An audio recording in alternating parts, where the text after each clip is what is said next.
নমস্কার, welcome back to my channel. তো বন্ধুরা সবাই কেমন আছো? আশা করছি সবাই ভালো আছো। তো সবার সুস্থতা কামনা নিয়ে চলে আসলাম একটা নতুন ভিডিও। এই ভিডিও দেখে কিছুটা হয়তো বুঝতেই পারছো। তো অবশ্যই মায়াপুর বা নবদ্বীপ আসলে এখানে একবার ঘুরে যাবে।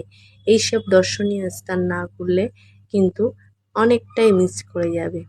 তো আমরা এসেছিলাম যেখানে মহাপ্রভুর জন্মস্থান।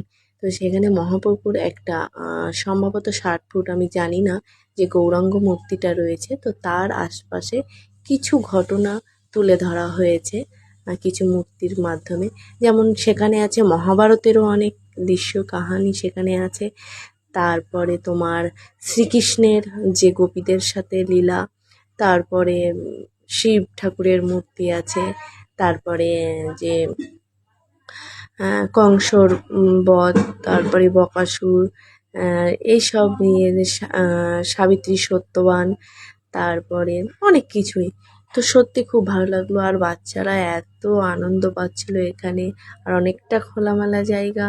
আর মহাপ্রভু যখন তার লীলা কীর্তন করেছিলেন এই জায়গাটায়, তো সত্যিই আমরা সেই জায়গায় যখন গেছি মনটা মনে হয় একটু ছটপট করছিল, কতক্ষণে পুরো জায়গাটা ঘুরবো, দেখবো যে একসময় মহাপ্রভু এখানে ছিলেন, এখানে লীলা কীর্তন করে গেছেন। সেই জায়গায় যখন আমরা হেঁটে বেড়াচ্ছি, সত্যি একটা অন্যরকম অনুভূতি।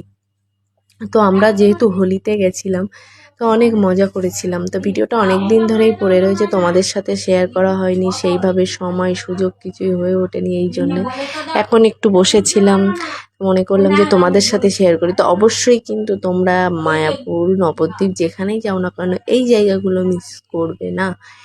এই জায়গায় তোমরা কে কে গেছো অবশ্যই একটু কমেন্ট করে জানাবে।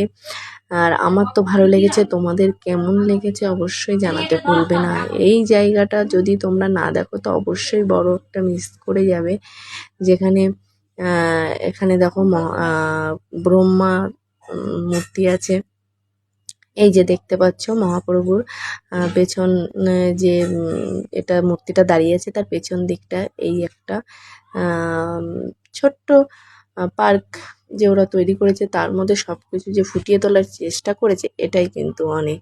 তো আমরা একটু ঘুরছিলাম, একটু ফটো তুলছিলাম, এটাও কিন্তু যে তোমাদের সাথে শেয়ার করতে পারছি, এটাই অনেক। তো সবাই ভালো থাকবে, সুস্থ থাকবে, এবং নতুন নতুন ভিডিও পেতে অবশ্যই আমার চ্যানেলটিকে সাবস্ক্রাইব করে রাখবে। টাটা।